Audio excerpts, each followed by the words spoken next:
শ্রীরামচন্দ্র একটি পুষ্করিণীতে নামছেন, ধনুকটি পুঁতে দিয়েছেন পাড়ে।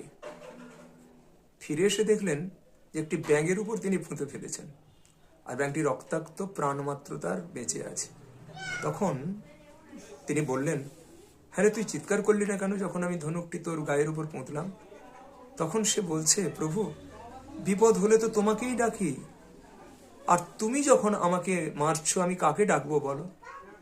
তাই আমি পড়ে আছি।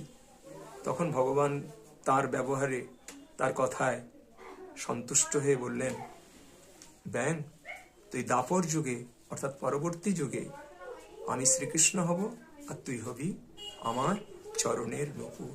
আমি তোকে চরণেই স্থান দিলাম। এই হচ্ছে ভক্তের আত্মত্যাগ।